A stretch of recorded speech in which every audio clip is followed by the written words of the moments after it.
petit. Alors on accueille Denis Robert. Avant cela, il y a 15 ans, vous aviez publié Révélation, qui est à l'origine de l'affaire Clearstream. Et là, vous ouvriez déjà la boîte de Pandore. Hein.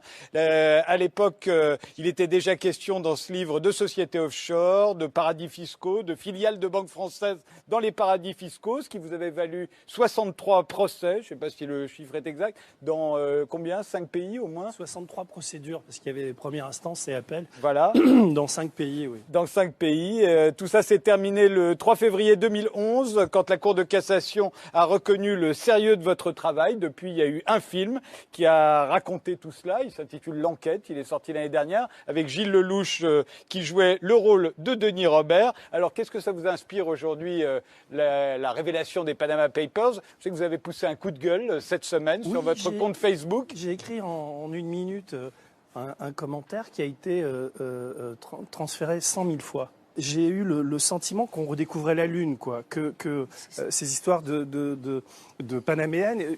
Qu'est-ce que c'est Panama? Autre chose qu'un paradis fiscal qui est fait pour vendre de l'opacité et faire des panaméennes. Et qu'est-ce que c'est? Et toutes ces banques françaises dont on semble découvrir à nouveau aujourd'hui qu'elles ont des filiales dans les paradis fiscaux. Et si vous voulez, quand j'ai vu Michel Sapin dans l'émission Cash Investigation, et quand j'ai entendu François Hollande, alors évidemment, je sais que vous parlez de la gauche et je vais encore un peu pas être très gentil avec eux, mais avant, j'ouvre une parenthèse, je trouve que la droite est encore pire, quoi. La droite républicaine, parce que souvenons-nous de Nicolas Sarkozy en 2012, nous assurant les yeux dans les yeux que les paradis fiscaux n'existaient plus et tout. Oui. Laurent Wauquiez, ce que je vois partout dans les médias, son mouvement politique a été financé par des traders à Londres. Voilà, comment voulez-vous qu'un type comme ça, à mes yeux, soit crédible? Il y a un désenchantement total, plus personne n'y croit plus, et ne croit surtout plus à François Hollande et au Parti socialiste, parce que, et là je reviens à l'affaire des Panama Papers, on voit que, encore une fois, dans l'émotion, parce qu'il y a un gros impact en ce moment, puisque tous les médias du monde s'occupent de ces Panama Papers, on a ce ministre de l'économie, ce Premier ministre et ce président de la République qui viennent nous dire « je vous ai compris, c'est bon, on va faire des lois, Ils sont pas crédibles. Je veux dire... Vous avez raison.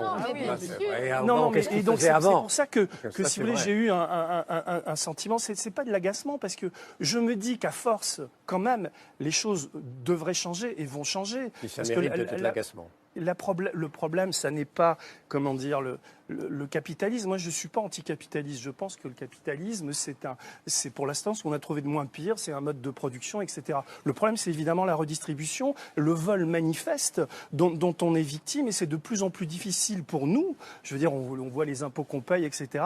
Et ça a l'air d'être très facile pour eux. Ce qu'on voit là, le secret bancaire est un droit de l'homme riche. C'est une de vos œuvres, hein, Denis Robert. C'est ça. Parce que vous êtes plus seulement documentariste, journaliste. Non, mais ça, c'est parce que c'est sur les listings de Clearstream que vous avez fait. C'est ça, oui. Mais je vous ai interrompu, juste, c'était pour éclairer. Non, mais c'est parce que quand j'étais mis en examen pour recel de vol de secret bancaire, j'étais plus très audible, et donc j'ai eu l'intuition d'imprimer sur des toiles ces fameux listings bancaires, et je les ai tagués. Et des galeries d'art, voilà, j'ai trouvé une place dans les galeries d'art que j'avais plus envie de trouver dans les médias. Je pense à ce qui s'est passé il y a moins d'un an avec l'affaire LuxLeaks. Souvenons-nous de LuxLeaks, qui est que le Luxembourg négocie en douce avec toutes ces multinationales, Amazon, Google, etc., des accords fiscaux qui font que ces grosses boîtes ne payent plus d'impôts, alors que nous, on nous persécute d'impôts.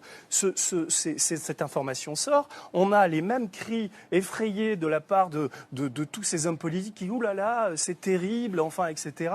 On va tout changer, on va tout changer. Qu'est-ce qui s'est passé avec LuxLeaks? Que dalle. Est-ce qu'on a vu M. Sapin ou M. Hollande dire « bravo les lanceurs d'alerte, je vais défendre Antoine Deltour ». Non, ce pauvre Antoine Deltour va avoir un procès la semaine prochaine à Luxembourg, puisqu'il est poursuivi. Et pour les mêmes chefs pour lesquels j'étais poursuivi il y a 7-8 ans, c'est-à-dire lui, ses vols de secrets des affaires, etc. Alors que ce qu'il a fait, c'est vraiment un acte magnifique, puisqu'il a pris un risque, il l'a donné d'abord anonymement, parce que lui ne pensait pas se faire prendre, à un journaliste, et le journaliste journaliste est également mis en examen, ce qui est très scandaleux. Alors on va dire oui, mais la justice luxembourgeoise, elle peut faire ce qu'elle veut. Nous, la France est un pays indépendant du Luxembourg. Voilà, oui. Vous savez tous comme moi que c'est faux. C'est-à-dire qu'à la seconde où François Hollande ou n'importe qui va prendre son téléphone ou va dire, c'est plus Juncker aujourd'hui, mais c'est Bechtel ou je sais plus comment il s'appelle, arrête tes conneries avec ce lanceur d'alerte, il est français et il y a pas, vous imaginez le scandale si ce type est condamné? Les deux grands lanceurs d'alerte,